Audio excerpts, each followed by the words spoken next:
शादियों के बाद आज वो होगा जो किसी ने सोचा नहीं। एक तरफ महादेव, दूसरी तरफ श्री हरि। क्या होगी उनकी बात? पेश है भगवान शिव और भगवान विष्णु का पहला महान संवाद। हे केशव, आप सदैव यही कहते हैं कि कर्म करो और फल का त्याग कर दो।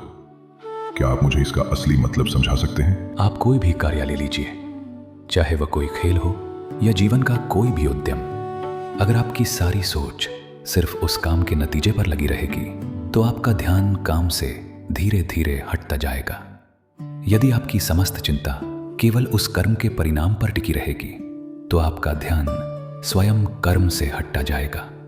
इसके विपरीत यदि आप अपनी संपूर्ण दृष्टि, अपना तन मन और अपनी सारी शक्ति केवल उस कर्म को समर्पित कर देते हैं तो आप बिना किसी परिणाम की चिंता के अपना 100% उस कार्य में लगा देते हैं।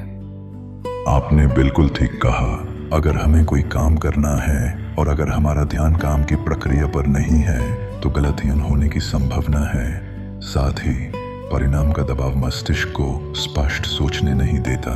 एक और बात यह भी है कि ऐसा करने से अगर नतीजा अच्छा नहीं भी आया तो आपको दुख नहीं होगा, और अगर बहुत अच्छा आया तो अहंकार भी नहीं बढ़ेगा, क्योंकि आपने नतीजे को पहले ही त्याग दिया है।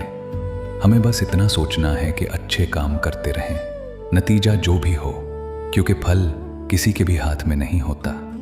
ये बात आपसे बेहतर और कौन जानेगा। आपने भी तो महाभारत का युद्ध रोकने की बहुत कोशिश की थी, लेकिन युद्ध होने से कोई रोक नहीं पाया। वही सत्य, जब फल आपके हाथ में है ही नहीं तो उसकी चिंता करना व्यर्थ है।